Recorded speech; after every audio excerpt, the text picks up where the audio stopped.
Hermanos, llegamos el día de hoy por fin al último párrafo, al último párrafo del capítulo 1. El capítulo 1 consiste de 10 párrafos, y nos ha tomado algo de tiempo el estudiarlos. Pero hoy finalmente llegamos al párrafo 10 y Dios mediante la próxima semana comenzamos el capítulo 2 respecto a Dios y la Santa Trinidad, lo cual también nos llevará quizá la misma cantidad de lecciones que este, 20 o algo así. Y en este último párrafo, me gustaría hacer algo diferente de lo que he hecho en las exposiciones pasadas. Y es que me gustaría exponer este párrafo por la vía de la historia, por la vía de la narración. Y es que no solo pretendo hacer esto porque es mucho más cautivante a la atención contar la verdad a través de la historia, pues nadie podría negar, hermanos, que no es lo mismo leer un tratado denso, un argumento denso, que leer una historia con el mismo argumento a través de la fantasía, a través de la ilustración. Así que, pero no es solo por eso, hermanos, que quiero explicar este capítulo 10 a través de la historia, sino además porque pienso que este párrafo tiene su encarnación histórica perfectamente en la vida y obra de Martín Lutero. Lean conmigo el párrafo 10 de su confesión.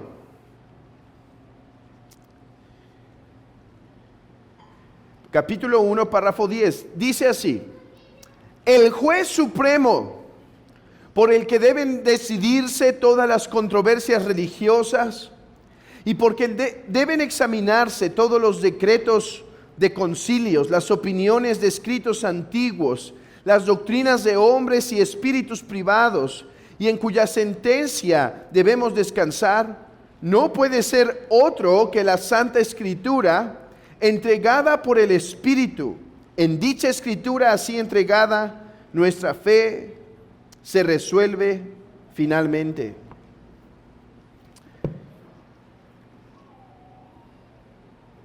Hermanos,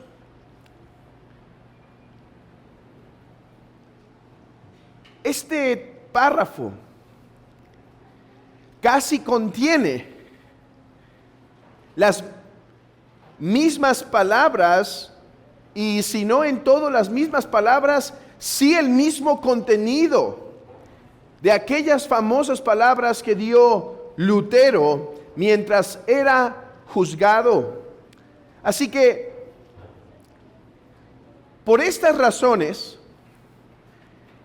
porque la historia presenta el argumento muchas veces de manera más contundente, y porque este párrafo se encarna muy claramente en la historia de Lutero, es que me gustaría explicar este último párrafo a través de historia, biografía, y después terminar con unas conclusiones, y así estaremos realizando este párrafo 10. Todos sabemos, o la mayoría aquí presente, que fue en 1517, de hecho próximos a esa fecha conmemorativa, 31 de octubre de 1517, en donde el fuego de la Reforma Protestante se encendió con esas famosas 95 tesis que, aunque algunos han dudado que realmente Lutero las clavó en la puerta, realmente estoy de acuerdo con otros historiadores que argumentan que sí pasó. Sí ocurrió que esas tesis fueron clavadas por Lutero. Ahora, no sé si alguno de ustedes ha leído las 95 tesis, lo cual sería útil conocer algo de nuestra historia, pero quien las ha leído se ha percatado, espero, que las 95 tesis no son tan protestantes. Cuando uno lee las 95 tesis, sí hay una protesta, pero todavía no es la protesta del reformador Lutero. Por ejemplo, en las 95 tesis, Lutero no está del todo en contra con la penitencia. En las 95 tesis, Lutero todavía no tiene un sentimiento antipapal absoluto. Las 95 tesis es más bien una búsqueda de reformar la práctica común de sus días respecto a la penitencia y corregirla por los excesos de ese emisario Tetzel. O sea, hermanos, cuando Lutero estaba escribiendo las 95 tesis, las estaba escribiendo nacido de un corazón sinceramente preocupado como sacerdote de que su iglesia practicara bien la religión.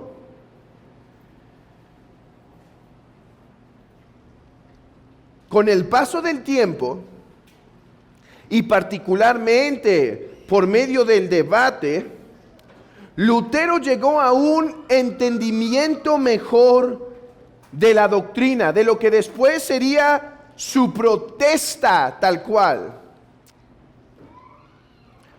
Se cuenta que la experiencia de la torre, ¿han escuchado de eso? Que la experiencia de la torre fue el medio por el cual entendió mejor la justificación por la sola fe. Se dice que él estaba batallando con el capítulo 1 de Romanos cuando dice que la justicia se revela por el Evangelio. Y él decía que no entendía cómo es que el Evangelio también da justicia. Y que fue leyendo la carta de Agustín, o el tratado de Agustín, que se llama La letra y el espíritu, que le dio las herramientas correctas para entender que la justicia que se revela del Evangelio no es tal cual el mero atributo puro de Dios para castigar, sino que es más bien aquella justicia que proviene de Cristo, aquella justicia que nos es dada, y esta es solo por medio de Cristo. Bueno, hermanos, si esta experiencia de la torre fue lo que le dio a Lutero un mayor entendimiento de la doctrina de la justificación por la sola fe, fue su debate con el famoso Johann Eck, que le dio claridad a Lutero sobre la doctrina de las Escrituras. Su experiencia con la torre, en la torre, le dio entendimiento de la justificación. Su debate con Johann Eck lo obligó a perfeccionar su pensamiento respecto al lugar de las Escrituras en la iglesia. En 1519, 2 años prácticamente después, o año y medio prácticamente después de haber clavado las 95 tesis, se realizó un debate en Leipzig, en donde Johann Eck debatiría con el famoso Karl Stand. ¿Han escuchado de ese hombre? El amigo de Lutero. Un tiempo amigo de Lutero, después un enemigo de Lutero. Y Johann Eck debatiría con Karl Stand y con Lutero. El debate comenzó entre Johann Eck y Karl Stand. Y aunque Karl Stand era un buen representante del pensamiento de Lutero, no obstante no tenía las habilidades retóricas de Lutero, así que parecía que el debate lo iba ganando Johann Eck. Después siguió el turno de Lutero. Y Lutero, cuando reflexiona sobre este debate, dice que fue un verdadero desastre. ¿Por qué? Porque Johann Eck tenía todo el público a su favor y porque Johann Eck logró efervecer a Lutero. ¿Saben? Lutero era un hombre impulsivo. En un debate después con Zwinglio,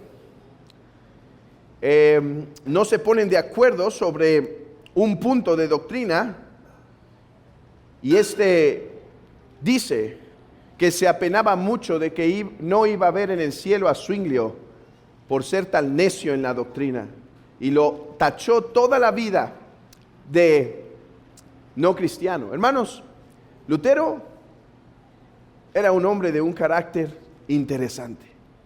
De hecho, yo leyendo una biografía de Lutero, por un momento estaba como emocionado y decía, ¡qué hombre!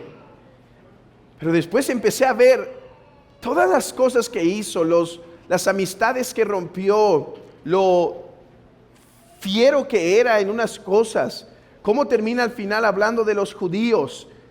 Y uno dice, sí, somos hombres. Y Lutero era tal cual un hombre, así que con debilidades como las nuestras. Así que Johann Eck logró darle al punto en Lutero y lo forzó a que públicamente vocalizara que las Escrituras tenían supremacía sobre el Papa. Pero no solo lo forzó a que dijera eso, sino a que tenía supremacía la Escritura sobre los credos y concilios.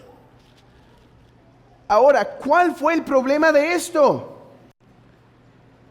Que Frederick había logrado un acuerdo con el Papa y con los emperadores de que Lutero no iba a estar proclamando sus posturas por un tiempo hasta que esto se resolviera. Pero Johann Eck fue con toda la intención de sacarle el jugo a Lutero. Y ahí lo hizo que expusiera su postura. Sí, las Escrituras son mayores, superiores en autoridad al Papa y los concilios. Esto sirvió para mucha confusión, porque podría parecer que Lutero promovía un no credo, un apartarse de la tradición, pero después aclara Lutero, eso nunca fue lo que quise decir. Mi punto es que los credos y confesiones miden su veracidad en conformidad a las Escrituras. Bueno, las cosas se pusieron difíciles para Lutero en este tiempo, pero este no bajó su pluma, su mejor arma, ni dejó de predicar, su segunda mejor arma. De hecho, en este tiempo fue cuando Lutero escribe su famoso tratado de la cautividad babilónica, escribe un tratado a la nobleza cristiana con mucha táctica, levantando los celos patriotas de los alemanes para que lo defendieran. Y termina con su tratado sobre la libertad cristiana, uno de los mejores tratados de Lutero y muy sencillos de leer. Pero en otoño de 1520, quizá un año después del debate con Johann Eck, el Papa Leo tomó la acción más severa que se podía tomar contra un disidente. Excomunión. Exurge Domine fue el nombre de la bula papal que escribió el Papa Leo. Exurge Domine, levántate, oh Señor. Esta llegó a Wittenberg el 10 de octubre. Vean, casi 3 años después de haber clavado las tesis. Lutero, en respuesta a esto, escribió una excomunión para el Papa, llamada En contra de la maldita bula del anticristo, para ser tierno y pacífico. Aquí Lutero, el 10 de diciembre, Lutero en esta bula excomulga al Papa y 2 meses después, el 10 de diciembre, en frente de una gran multitud, la quema, junto con otros muchos tratados. Carlos V, de donde viene el nombre de ese chocolate delicioso, tendría una dieta, o sea, un como tipo concilio, en Worms, una provincia alemana, a la cual le pareció adecuado traer a Lutero para buscar solucionar este grande problema que se podría complicar y le podría traer división en medio de su reinado. Algo que querían evitar los emperadores a toda costa, porque necesitaban unidad política debido a que había varios frentes que atacar. Por ejemplo, siempre estaba el rey de Francia como una amenaza para el imperio. Estaban los turcos, los pueblos árabes también queriendo atacar. Así que les convenía la unidad en el reino. Por lo tanto, debido a las relaciones que tenía Frederick, este le consiguió un salvoconducto, o sea, un compromiso de parte de Carlos V de que no iba a concluir este concilio en Worms, no iba a concluir en la muerte de Lutero. Así que Lutero va. Y el 17 de abril se celebró el juicio contra Lutero. En la sala estaba el hombre más poderoso del mundo, Carlos V, y con él otros hombres de grande talla. Lutero lo miraba de frente, pero además de Carlos V, Lutero tenía otra cosa enfrente, sus escritos. Y a Johann Eck, ahora no se confundan, este es otro Johann Eck, el cual lo va a interrogar. Y entonces pregunta: Señor Lutero, ¿son estos sus escritos? Y la segunda pregunta: ¿se retracta? Estas palabras ya las había pronunciado, ya se las habían preguntado a Lutero unos años atrás, cuando se había hecho todo un trabajo político para que Lutero se arrodillara en frente de un cardenal y se retractara de sus tratados. Pero como entonces, así también ahora, Lutero contesta, Johann Eck dice: Su Majestad Imperial te ha citado aquí, Martín Lutero, por estas causas. Primero, para que reconozcas públicamente en este lugar si son tuyos los libros divulgados hasta ahora bajo tu nombre.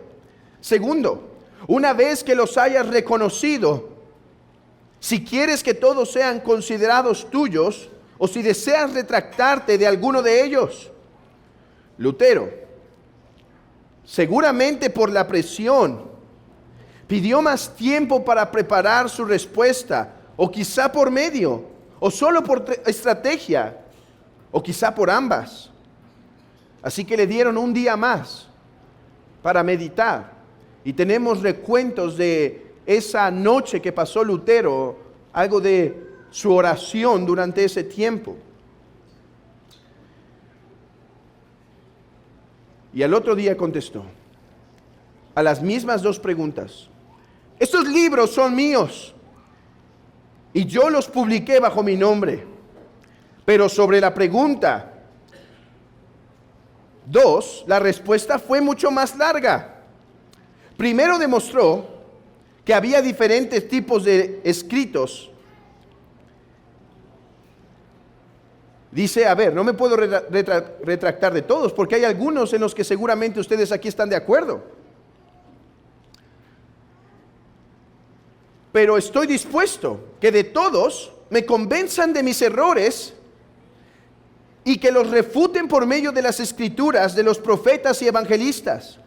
Así estaré del todo dispuesto si me convencen a renunciar a cualquier error y seré el primero en arrojar mis libros al fuego. Cuando hube terminado, dice Lutero, porque él cuenta esta historia en sus libros, el vocero del emperador dijo que lo que se buscaba de mí, o sea de Lutero, no era una respuesta rebuscada, sino una simple: si deseaba retractarme o no. Así que, dice Lutero, esta fue mi respuesta. Puesto que su majestad imperial y sus altezas piden de mí una respuesta sencilla, clara y precisa, voy a darla tal que no tengan dientes ni cuernos, o sea, que no sea sagaz la respuesta. De este modo, a menos que sea convencido por el testimonio de las Sagradas Escrituras, o por una razón evidente, ya que no creo ni al Papa ni a los concilios, pues es claro que han errado y se han contradicho reiteradamente, me considero preso del testimonio de las Sagradas Escrituras, la cual es mi base, y mi conciencia está cautiva a la palabra de Dios. Por lo tanto, no puedo y no me retractaré, porque actuar en contra de la propia conciencia no es seguro. En esto me mantengo firme. No puedo hacer otra cosa. Que Dios me ayude. Hermanos, la vida y este evento en la historia de Lutero es la perfecta demostración de nuestro capítulo 1, párrafo 10, el cual, repito, dice: el juez supremo por el cual deben decidirse todas las controversias religiosas y por el que deben examinarse todos los decretos de concilios, las opiniones de escritos antiguos, las doctrinas de hombres y espíritus privados, y en cuya sentencia debemos descansar, no puede ser otro que la Santa Escritura, entregada por el Espíritu. En dicha Escritura así entregada, nuestra fe se resuelve finalmente. Lutero decidió someterse. Hermanos, antes que a cualquier doctrina, a cualquier credo, hermanos, el evento es, nos cuesta transmitir lo que el evento fue. Los hombres más poderosos estaban delante de él y le decían, sométete, hermanos. En medio de esa crisis uno es capaz de inventarse una justificación de decir, sí, creo que estoy exagerando, me voy a someter y voy a hacer las cosas un poco mejor. Pero Lutero decidió permanecer firme. Y ahora nuestra labor es decir las mismas palabras de Lutero. Miren, Lutero terminó así: en esto me mantengo, no puedo hacer otra cosa. Se dice que el resto de la oración, que Dios me ayude, no fue palabra original de Lutero. Otros eruditos creen que sí. Los eruditos siempre se están peleando por esas cosas. Yo creo que sí. Ahora, incluso si no la dijo, hermanos, creo que nosotros la debemos decir. Porque al haber acabado esta revisión del capítulo 1 de la confesión, por quizá, 20 lecciones que nos costó acabar el capítulo 1,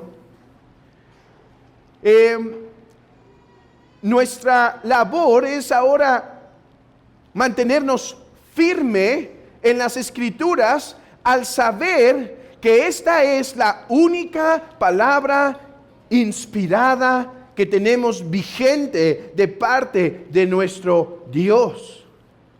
Ahora es nuestro deber decir, en esto nos queremos mantener firme y no queremos hacer otra cosa.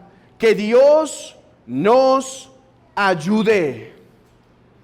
Hermanos, a la luz de haber conocido la necesidad de las Escrituras, el contenido de las Escrituras, la suficiencia de las Escrituras, la perspicuidad de las Escrituras, la suficiencia de las Escrituras, la autoridad de las Escrituras, digamos que Dios nos ayude a mantenernos firmes. Déjenme concluir con los principios teológicos que se encuentran en este párrafo, a fin de ser lo más preciso posible. En primer lugar, aclarando algo que ya he dicho antes y seré muy breve en esta ocasión, pero que quede claro que nuestro capítulo 1, párrafo 10, no promueve el biblicismo. Hermanos, no me puedo cansar de decir esto porque hay confusión en nuestros días sobre el biblicismo. Y el biblicismo no solo es anticonfesional, sí, nuestra confesión es antibiblicista. Nuestra confesión tomó de los credos y confesiones anteriores, tomó de los comentarios y el desarrollo teológico anterior, porque no podemos vivir e inventar la doctrina desde cero. Pero hermanos, no solo la confesión no es biblicista, sino lo principal es que no somos biblicistas porque la Biblia nos manda a no ser unos biblicistas. Él dijo que Él guardaría su iglesia por 2000 años y la ha guardado del error. Y nuestra labor es tomar lo que la iglesia ya ha dado y preservarlo, escuchar el sonido de las sanas palabras que ya se ha pronunciado y transmitirlo. Así que la confesión no es biblicista, y ya lo hemos hablado, y no abundaré más en esto, al menos en esta ocasión. 2. No se rechaza la tradición en general. Así,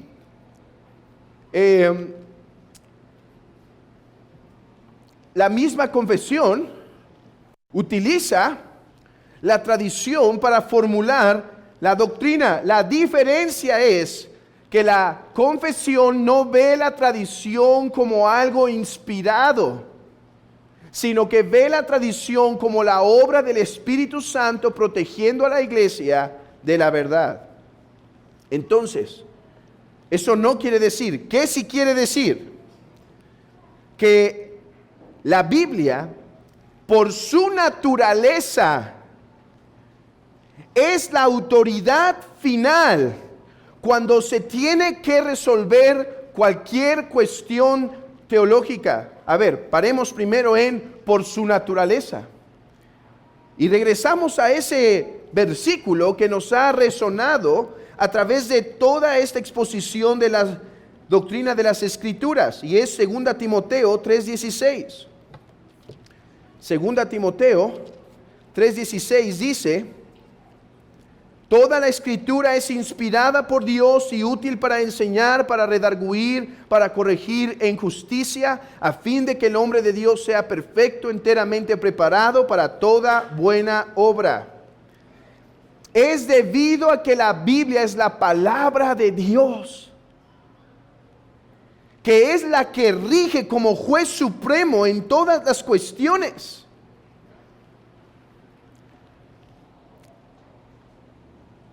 La Biblia es la regla de nuestra fe y práctica. ¿Por qué? Porque esta fue dada por medio de Dios. Hermanos, ¿qué cosas debemos someter al juicio de las Escrituras? Por ejemplo, debemos examinar los decretos de concilios. Esto me parece bien interesante. Los decretos de concilios. Miren, hermanos.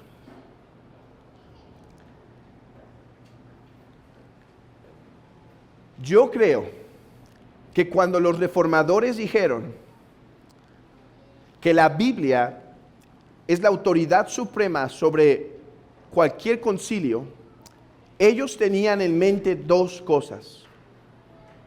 Y es que cuando ustedes leen los concilios, por ejemplo, el concilio niceno, el concilio constantinopolitano, el concilio de Calcedonia, el concilio de Éfeso y demás, ustedes pueden ver que siempre había dos cosas que se hacían. Se desarrollaba doctrina y se establecían decretos respecto a la administración de la iglesia, lo que se llaman cánones. Entonces, yo creo, y lo puedo decir creo con argumentación, que Lutero no creía que la fe nicena tenía error. Simplemente estaba diciendo que su veracidad depende no del concilio, sino de su verosimilitud con las Escrituras. O sea, el concilio es verdadero y tiene autoridad no en y de sí mismo, sino en la medida que guarda relación con la verdad contenida en las Escrituras. Así que yo puedo decir, hermanos, que no creo que el concilio niceno tenga error y que el concilio de Calcedonia tenga error y que es verdadero y que quien lo rechaza puede estar en riesgo de la herejía. Pero mi argumento es, pero lo recibo no por ser autoridad en sí mismo, sino por su similitud, su relación con la verdad, con las Escrituras. Ahora, eso en cuanto a los concilios, en cuanto a que contienen doctrina. Pero los cánones, hermanos, si ustedes leen los cánones de Nicea y de Constantinopla y demás, se van a dar cuenta que desde temprano la iglesia empezó a establecer cosas que no eran de la palabra de Dios. Por ejemplo, cómo se tiene que conducir un sacerdote, si se debe casar un sacerdote. ¿Saben que hubo un debate incluso sobre si se debían rasurar o no? Estaban los griegos Los griegos decían que rasurarse era algo femenino y judío. Y entonces está el debate respecto a si se debían rasurar o no. No sé si han visto, por lo tanto, que los griegos ortodoxos traen unas grandes barbotas. Hermanos, todo eso va hasta atrás a cánones que se hicieron de eso. Por ejemplo, también se debatió arduamente si el pan de la cena debía ser leudado o sin leudar. Y hubo toda una controversia por eso. Hubo una controversia sobre cuándo se debería celebrar resurrección y Pentecostés. Si en el domingo o en el día que cayera, no importa que fuera entre semana. Y creo que es ahí en donde Lutero está poniendo más énfasis y la confesión pone más énfasis. Los decretos de los concilios están sujetos a la autoridad de la palabra. Y esto mismo va a llegar a creer Zwinglio, porque Zwinglio va a insistir en Suiza, incluso aunque su superior, el obispo de Constanza, no permitía el matrimonio, lo desobedece y se casa con Ana a fin de no estar luchando con el pecado sexual. Y ese es el punto. Cuando los credos, concilios o confesiones establecen algo que no es en conformidad a la palabra rige sobre ellos. No hay que hacer trucos para interpretar la escritura para que embone ahí. Hay que permitir que la escritura permanezca. Los padres de la iglesia hicieron muchas cosas buenas, pero también erraron en algunas cosas. Y no sometemos la palabra a sus errores por la estima que les tenemos. No, recibimos lo bueno, pero lo demás lo sometemos al juicio de la palabra, y si es hallado falto, nos quedamos con la palabra. Ahora, no solo dice que la Biblia tiene autoridad sobre los decretos de concilios, sino las opiniones de escritores antiguos. No importa que lo haya dicho el gran Agustín, hermanos, no importa que lo haya dicho el gran Calvino. La escritura reina y juzga sobre todos ellos. Espíritus privados. ¿A qué se refiere espíritus privados? A los cuáqueros y a los entusiastas, a esas tradiciones que empezó a haber durante el tiempo de la Reforma, que empezaron a hablar de iluminaciones especiales del Espíritu Santo, en donde decían los cuáqueros, los entusiastas, ¿ustedes son de los que leen la Escritura? No, la Escritura es muerta, el Espíritu vivifica. Y dejaron de usar la Escritura. Bueno, incluso si alguien viene a hablarnos de revelaciones privadas, el juez es la Escritura, y en cuya sentencia debemos descansar. O sea, en cuya palabra debemos reposar nuestra fe y nuestra práctica. Mis hermanos, que el Señor nos ayude como iglesia a mantener la santa palabra en el lugar de autoridad que ella posee en virtud de lo que es la palabra de Dios, y que digamos como Lutero, que todos tomemos ese compromiso en nuestra iglesia, en nuestras familias. No puedo hacer otra cosa. Que Dios nos ayude.